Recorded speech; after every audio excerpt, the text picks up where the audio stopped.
जगदीप धनखड़ ने vice president या नायब सदर के ओहदे से 21 जुलाई की रात अचानक इस्तीफा दे दिया। उनका इस्तीफा प्रेसिडेंट द्रौपदी मुर्मू ने मंजूर भी कर लिया है और गजट नोटिफिकेशन भी जारी कर दिया गया है। जगदीप धनखड़ ने अपना इस्तीफा हेल्थ इश्यूज को बुनियाद बनाकर दिया है, लेकिन इस सिलसिले में सियासी गलियारों में तरह तरह की बातें सामने आने लगी हैं। पीएम मोदी ने ट्वीट करके जगदीप धनखड़ की सेहत और उनके मुस्तकबिल के लिए नेक ख्वाहिशात पेश की हैं, लेकिन बीजेपी के किसी और लीडर की तरफ से कोई बयान सामने नहीं आया है। इस सिलसिले में खास बातचीत के लिए हमारे साथ स्टूडियो में भारत एक्सप्रेस उर्दू के एडिटर डॉक्टर खालिद रजा खान साहब मौजूद हैं। आपका इस्तकबाल करते हैं। सबसे पहले तो जिस तरह से इस्तीफा हुआ है धनखड़ साहब का, उसे आप कैसे देख रहे हैं? क्या ये वाकई सेहत का मसला है, हेल्थ इश्यूज की बुनियाद पर ही दिया गया है, या इसके पीछे कुछ और मामला है? देखिए, फौरी तौर पर अगर हम कहें तो ये हेल्थ इशू कतई नहीं है। उनके साथ हेल्थ का मसला रहा है। उनकी सेहत माजी में यानी गुज़श्ता 2-4 महीने 6 महीने में 1-2 मरतबा वो हॉस्पिटलाइज्ड हुए हैं, लेकिन अभी और उस यानी कल 21 जुलाई को पार्लियामेंट के पहले दिन यानी इस सेशन का जो मानसून सेशन शुरू हुआ उसके पहले दिन वो जिस तरह से सेहतमंद थे, जितना इनर्जेटिक दिख रहे थे, और शाम 6 बजे बल्कि 7:30 बजे तक वो जिस तरह से तमाम अपोजिशन के और बाकी पार्टी के एमपी से इंटरैक्ट कर रहे थे और जिस तरह से फ्यूचर को प्लान कर रहे थे कि कौन अपोजिशन का लीडर या कौन एमपी किस कमेटी में शामिल होगा, हाँ, किस कमेटी में रखा जाएगा। और इससे पहले उन्होंने एक बार चंद दिन पहले ही कहा था 10 जुलाई को पटना में या कहीं, जी अभी से 10-11 दिन पहले की बात है, 2027 तक वो अभी वाइस प्रेसिडेंट बने रहेंगे। अचानक ये फैसला 7:30 बजे तक वो फ्यूचर प्लान कर रहे थे और उसके चंद मिनट बाद ये फैसला होता है कि वो फैसला लेते हैं कि वो रिज़ाइन कर रहे हैं, वो भी हेल्थ के ग्राउंड पर, जबकि वो पूरी तरह से सेहतमंद थे, तमाम लोगों से बातचीत कर रहे थे। कुछ ना कुछ मामला अंदर में है और ये तारीख़ में पहली बार हुआ है कि हिंदुस्तान की जमहूरी तारीख़ में कि किसी वाइस प्रेसिडेंट ने अचानक अपने टेन्योर से पहले रिज़ाइन कर दिया हो किसी भी वजह से। हालांकि उन्होंने हेल्थ इशू बनाया है और हम लोग मानते हैं, चूँकि वो एक ये कहें कि आईनी ओहदा है, तो हमें उनकी बात हम कबूल करते हैं कि वो जो बोल रहे हैं वो सच बोल रहे हैं कि सेहत की बुनियाद पर। लेकिन इसके पीछे का खेल कुछ और ऐसा लग रहा है कि कुछ है। उनको किसी ने कॉल करके अचानक बोला कि आप रिज़ाइन कर दीजिए। अब क्या हुआ, हुकूमत ने या जो भी है उनकी पार्टी ने क्या फैसला किया, किसने फैसला किया, किसकी कॉल आई और उन्होंने अचानक ऐसा फैसला क्यों लिया, ये तमाम चीज़ें सग़ैर राज़ में हैं और ये अभी किसी को कुछ पता नहीं। हालांकि उनके रेजिग्नेशन के बाद वज़ीर-ए-आज़म ने ज़रूर ट्वीट करके ये कहा कि हम उनकी अच्छी सेहत की उम्मीद करते हैं, दुआ करते हैं, अच्छी सेहत की कामना करते हैं। इससे ये ज़ाहिर होता है कि अब इस पर फुल स्टॉप लग चुका है कि अब वो, हालांकि अपोजिशन उसका कोई मतलब नहीं, अपोजिशन ये डिमांड कर रहा है कि उनकी इस्तीफे की वापसी हो। ऐसा होता नहीं है कि वाइस प्रेसिडेंट ने इस्तीफा दे दिया और इस्तीफा देने के बाद से ही डॉक्टर साहब इस तरह की, मतलब ये है कि उम्मीद नहीं थी कि उनका इस्तीफा नामंजूर किया जाएगा प्रेसिडेंट ऑफ इंडिया की तरफ से या फिर वापस ले जाने की बात आएगी। लेकिन कांग्रेस ने, जो अभी चंद महीने पहले की बात है कि कांग्रेस ने उनके खिलाफ पूरी तहरीक चलाई थी, उनको हटाने के लिए एक महाअभियोग जिसको कहते हैं वो तक ले आई थी। और उसके बाद में आज कांग्रेस का ये प्रेम जो है क्या कहता है? कांग्रेस एक तरफ पहले उनको हटाने के लिए उन पर तरह तरह के इल्ज़ाम लगा रही थी कि अपोजिशन की आवाज़ को वो दबा रहे हैं, राज्यसभा में अपोजिशन की आवाज़ नहीं सुनी उठाने देते हैं। इस तरह के इल्ज़ाम के बाद मल्लिकार्जुन खड़गे जो अपोजिशन लीडर हैं वो कई तरह से इल्ज़ाम लगा चुके हैं। कल भी जेपी नड्डा और उनमें बहस देखने को मिली थी। और उसके बाद इस तरह से कांग्रेस का प्रेम क्या देखेंगे? देखिए, कांग्रेस का और या बाकी अपोजिशन लीडर का ये कहना है कि मुझे जो लगता है कि उनका जगदीप धनखड़ को लेकर बहुत ज़्यादा वो जिस तरह से डिफरेंसेस रहे और जिस तरह से मसलसल ये अपोजिशन पार्टीज़, तमाम पार्टियां जो अटैकिंग मोड में रही हैं हाउस के अंदर जगदीप धनखड़ पर, और जगदीप धनखड़ जिस तरह से उनको उनके साथ जो तादीबी कार्रवाई करते रहे हैं, तो उसको देखकर ऐसा लगता है कि ये जगदीप धनखड़ को लेकर कोई अपोजिशन का या कांग्रेस का प्रेम नहीं है, बल्कि वो जिस तरह से उनका रेजिग्नेशन हुआ है और एक वाइस प्रेसिडेंट, किसी जमहूरी मुल्क का वाइस प्रेसिडेंट बहुत बड़ा ओहदा है, बहुत, और ये एक जमहूरी ओहदा है, आईनी ओहदा है। तो आईनी ओहदे का पर बैठा एक शख्स अचानक, किसी को कुछ नहीं पता, पूरा मुल्क जानना चाहता है। उनका इशू ये है कि आखिर ये हुआ क्यों।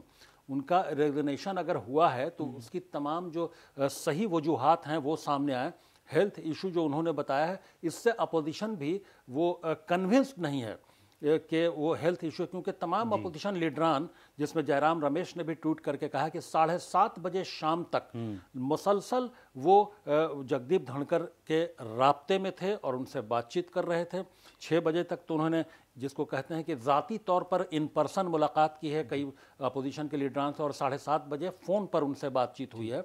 तो उस वक्त तक किसी तरह का ना कोई इशारा था, बल्कि फ्यूचर प्लानिंग हो रही थी। तो अचानक ऐसा क्या हो, इस बात को लेकर कांग्रेस और अपोजिशन लीडरान सवाल उठा रहे हैं कि वाइस प्रेसिडेंट जैसा ओहदा, उसको अचानक रिजिग्नेशन क्यों लिया गया। तो मुझे लगता है कि इसी बहाने जो लग रहा है कि अगर कुछ सियासत हो रही है तो ये एक सियासी मुद्दा भी बन गया है। ये अब इसमें सियासत भी हो रही है। जाहिर सी बात है, अपोजिशन को भी एक मौका मिला है इसमें सियासत ढूंढने का, और यकीनी तौर पर ये सब तमाम फैसले सियासी फैसले हैं, तो उसमें वो भी सियासत ढूंढ रहे हैं और सियासत के ज़रिए वो जानने की कोशिश कर रहे हैं कि आखिर हकीकी वजूहात क्या हैं, इसके पीछे क्या चीज़ कारफरमा है, आखिर है क्या? जो जिस तरफ आप इशारा कर रहे हैं, जो आप सवाल उठा रहे हैं, जो जयराम रमेश की बात कर रहे हैं, जयराम रमेश ने एक अपनी उसी ट्वीट में एक बहुत अहम पॉइंट की तरफ इशारा कर दिया है। वो अहम नुक्ता है कि कल जो बिजनेस कमेटी की मीटिंग हुई, उसमें जेपी नड्डा और किरण रिजिजू दोनों बहुत अहम लीडर हैं बीजेपी के, वो मौजूद थे। और उसके बाद फिर जो 4 बजे की मीटिंग का टाइम दिया जाता है, उसमें वो लोग मीटिंग में अचानक नहीं आते हैं और फिर वाइस प्रेसिडेंट को वो इन्फॉर्म भी नहीं करते हैं।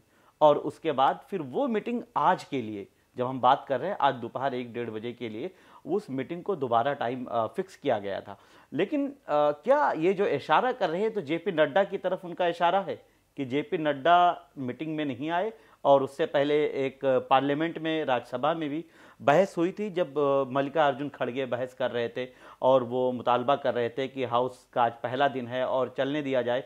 उसी दौरान जब नड्डा साहब बोलते हैं, तो नड्डा साहब ने कहा कि मेरी बात ही रिकॉर्ड में जाएगी। ये बड़ी बात थी, क्या वही धनखड़ साहब को लग गई? जी, बात यह है कि ये जो बात, जो डिसीजन, जो फैसला जगदीप धनखड़ को चेयर पर बैठ के करना था, जो उस हाउस को जो उस हाउस को चेयर कर रहा है, उसको जो फैसला करना था, वो फैसला फ्लोर पर से आ रहा था। जी, जेपी नड्डा की ज़ुबान से ये अल्फाज नहीं निकलने चाहिए थे कि क्या ऑन रिकॉर्ड जाएगा और क्या ऑन रिकॉर्ड नहीं जाएगा।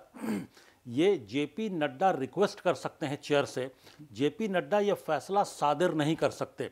और जेपी नड्डा का जो बॉडी लैंग्वेज थी और जिस तरह की बात वो बोल रहे थे, इससे ऐसा लग रहा था, ये एक इम्प्रेशन गया कि वो ये इंस्ट्रक्ट कर रहे हैं, वो ये डायरेक्ट करने की कोशिश कर रहे थे कि वो क्या बात जाएगी ऑन रिकॉर्ड और क्या नहीं जाएगी। तो ये जगदीप धनखड़ के चेयर पे बैठे हुए उनको एक तरह का चैलेंज भी था। अब ये बात बुरी लगी या क्या हुआ, असल वजह अभी तक किसी को सामने, ये बात सगैराज में है अभी तक। अब ये बात कब आएगी, ऐसा लगता है कि ये बात हो सकता है कि अभी पब्लिक डोमेन में ना आए या बाकी अपोजिशन लीडरान को भी पता ना चले। ये पता तब चलेगी जब जगदीप धनखड़ वो अपनी कोई किताब लिखेंगे, कोई आत्मकथा लिखेंगे, जिसको खुदनविश्त लिखेंगे, तो उसके बाद वो चीज़ें, ये जो बात से अभी से गैराज में है, वो हो सकता है तब बाहर आए कि असल वजह क्या थी। तो इसके लिए तमाम लोगों को इंतज़ार करना पड़ेगा। या एक और ख़दशा यह है कि जगदीप धनखड़, जिस तरह से एब्रप्टली फैसला लिया गया है हुकूमत की जानिब से, तो कहीं जगदीप धनखड़, ये इस बात का खदशा है कि कहीं दूसरे सतपाल मलिक के तौर पर जाहिर न हो। लेकिन डॉक्टर साहब, एक जो सोशल मीडिया की बात कर लें तो बहुत चर्चा है, बहुत बहस है कि बिहार इलेक्शन सर पर है। असेंबली इलेक्शन से पहले इस तरह का फैसला लिया गया है, इस्तीफा उन्होंने दिया है। अब शायद बिहार का कोई फेस है जिसको वाइस प्रेसिडेंट बनाया जा सकता है, इस तरह की बातें चल रही हैं। उसमें नीतीश कुमार की भी बात आ रही है। डिप्टी चेयरमैन जो अभी हरिवंश नारायण सिंह हैं, जेडीयू से हैं, बीजेपी के बहुत करीबी अब माने जाते हैं। जब जेडीयू और बीजेपी अलग हो गई तो वो साथ में ही रहे बीजेपी के, तो इस तरह से उनका नाम सामने आ रहा है। आरिफ मोहम्मद खान साहब जो बिहार के गवर्नर हैं, उनका नाम आ रहा है, और कई नाम है। मनोज सिन्हा जो अभी जम्मू कश्मीर के लेफ्टिनेंट गवर्नर हैं, उनका नाम आ रहा है। हालांकि लेकिन बीजेपी अब तक ये रहा है कि बीजेपी हमेशा चौंकाती रही है। इस तरह के फैसले जब हुए हैं, बड़े ओहदे का फैसला किया गया है, तो चौंकाने वाला नाम सामने आया है। आप कैसे देख रहे हैं बिहार की यकीनी सियासत? तौर पर मैं ये मानता हूँ, यकीनी तौर पर ये फैसला भी चौंकाने वाला फैसला होगा बीजेपी की जानिब से, क्योंकि अक्सर बीजेपी ऐसे फैसले, अभी हाल के दिनों में अगर हम देखें, हालिया दिनों में दिल्ली का अगर मामला लें तो दिल्ली के वज़ीर आज़म का फैसला अचानक सबको, ये जो रेखा गुप्ता को बनाया गया, वो एक चौंकाने वाला फैसला था जिसकी किसी को उम्मीद नहीं थी। हालांकि नाम चल रहा था, नाम दौड़ में शामिल थी। जी, लेकिन ऐसी कोई उम्मीद नहीं थी। लेकिन तो बीजेपी ऐसे फैसले लेती है, तो अब कौन होगा? कयासाराइयाँ तो बहुत चल रही हैं नीतीश कुमार को लेकर। आपने जैसा बताया कि वो आरिफ मोहम्मद खान हैं, और अब तो और भी एक जो व्हाट्सएप पे जिस तरह के मैसेजेस चल रहे हैं और सोशल मीडिया पर, उसके हिसाब से तो अगर कि कोई राजनाथ सिंह को बना रहा है वाइस प्रेसिडेंट, और योगी आदित्यनाथ को डिफेंस मिनिस्टर बना रहा है, तो मतलब अजीब अजीब तरह की कयासाराइयाँ हैं। कोई नीतीश कुमार को वाइस प्रेसिडेंट बना रहा है, तो कि और उनके बेटे को फिर, कि नीतीश कुमार जब वाइस प्रेसिडेंट बन जाएंगे तो निशांत जो है, निशांत कुमार उनके बेटे, उनको वहाँ डिप्टी सीएम बनाया जाएगा, और बीजेपी का कोई सीएम हो जाएगा बिहार चुनाव को देखते हुए।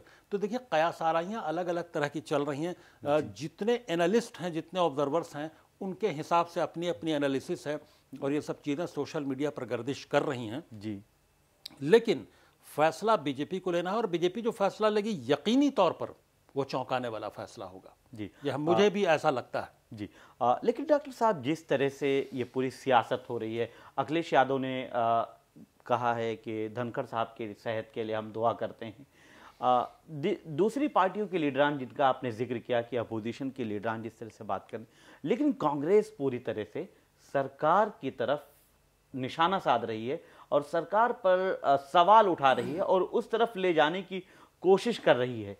क्या आने वाले दिनों में इसको कुछ मजबूती मिल सकती है? कांग्रेस जो ये दिखा रही है कि उनसे इस्तीफा लिया गया है, जबकि इस्तीफा उन्होंने खुद दिया है और सेहत का हवाला दिया है, पूरा लेटर है। आप देख सकते हैं कि पूरा लेटर जिस तरह से उन्होंने लिखा है, उसमें अपनी सेहत का हवाला दिया है, सरकार का शुक्रिया अदा किया है, और जो सांसद या अरकान पार्लियामेंट हैं उनका भी शुक्रिया अदा किया। बहुत कुछ उन्होंने सीखने की बात कही है। देखिए, चूंकि कांग्रेस ने जो आवाज़ उठाई है, आज अगर देखें तो कांग्रेस की आवाज़ में आवाज़ न मिलाते हुए अखिलेश यादव ने कुछ और बयान दे दिया। जी। अखिलेश यादव ने उनकी सेहत की दुआ कर दी, और आज सुबह राहुल गांधी और वो पार्लियामेंट के बाहर एक साथ नजर आए। लेकिन इस मामले पर देखिए, जान अखिलेश यादव भी रहे हैं, उनको भी पता है कि ये अचानक लिया गया फैसला सेहत की बुनियाद पर नहीं होता है। वो इस्तीफा देने के बाद भी सेहतमंद हैं, नजर आ रहे हैं। लोगों से जिनसे बातचीत हुई है उनके भी बयानात आए हैं।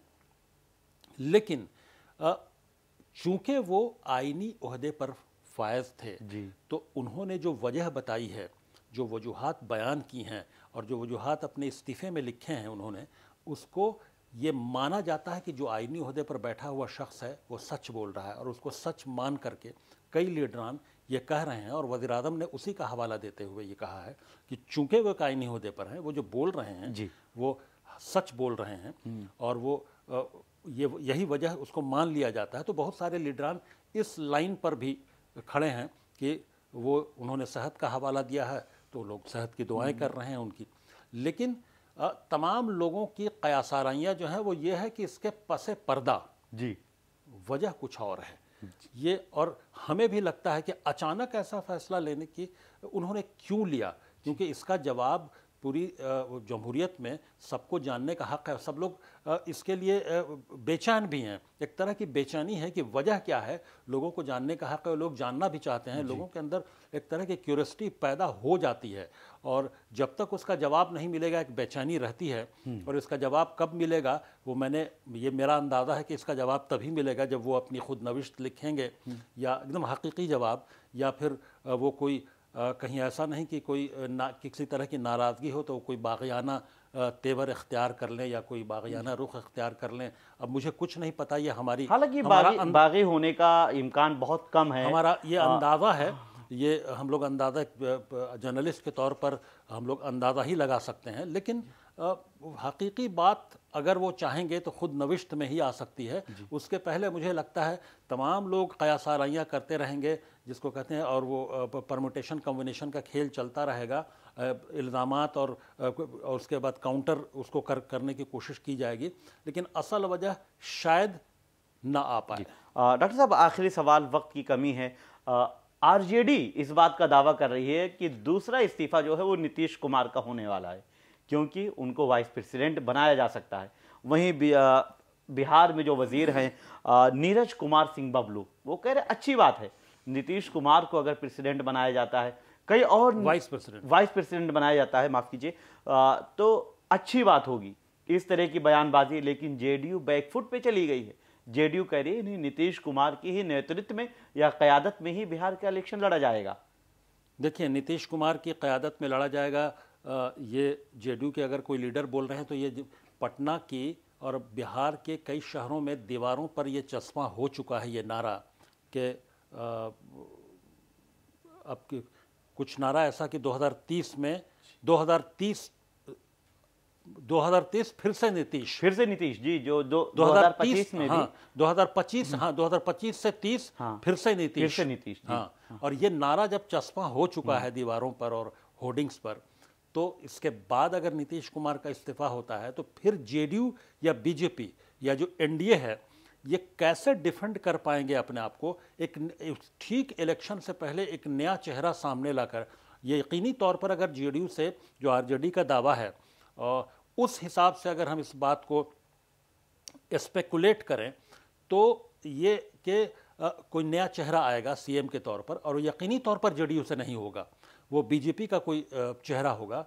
तो उस नए चेहरे पर इलेक्शन का लड़ने के लिए फिर बीजेपी या एनडीए, बीजेपी जेडीयू जो गठबंधन है वो कैसे जाएगा और कि उसको कामयाबी की फिर कितनी उम्मीद है। चूँकि नीतीश कुमार का एक चेहरा है जो मुसलसल एक विकास पुरुष और के तौर पर बिहार में एक देखा जाता रहा है और लोगों का जाना पहचाना चेहरा है, तो ऐसे में नए चेहरे के साथ जाना एक रिस्क भी है बीजेपी के लिए। तो अब ये इतना बड़ा रिस्क क्या बीजेपी लेगी? नीतीश कुमार अगर जाते भी हैं, चूँकि नीतीश कुमार जो सियासत बिहार में हो रही है, मुझे लगता है कि नीतीश कुमार फेस तो एक बड़ा हैं, लेकिन उनकी सेहत भी बहुत अच्छी नहीं है। वक्तन फ़वक्तन मीडिया में भी उनकी सेहत को लेकर कई सवालात उठते रहते हैं और कई ऐसे फुटेज भी आते रहते हैं कि उनकी सेहत को लेकर लोग सवाल उठा देते हैं। तो ऐसे में उनको फिर से वाइस प्रेसिडेंट बनाना, पता नहीं, मैं लॉजिकली कन्विंस नहीं हो पा रहा हूँ। अब सियासत में कुछ भी हो सकता है, तो मुझे लगता है कि अब हम लोगों को वक्त का इंतज़ार करना चाहिए कि 2-4 दिनों में क्या जो है वक्त करवट लेता है और किस तरह का फैसला आता है, मुल्क को कौन सा नया किस शख्स के रूप में एक नया वाइस प्रेसिडेंट मिलता है। जी, बहुत शुक्रिया डॉक्टर साहब आपका कीमती वक्त देने के लिए। तो बहरहाल वाइस प्रेसिडेंट के ओहदे से जगदीप धनखड़ ने इस्तीफा देकर सियासी गलियारों में हंगामा मचा दिया है। एक तरफ बात तो सेहत की है, हेल्थ की है, लेकिन सवालात बीमारी की तरफ लेकर जा रहे हैं और अब आने वाला वक्त बताएगा कि बिहार की सियासत को लेकर यह फैसला हुआ था या जगदीप धनखड़ ने अपनी सेहत की वजह से ही वाकई इस्तीफा दिया था। आप देखते रहिए भारत एक्सप्रेस उर्दू और मुझे दीजिए इजाज़त।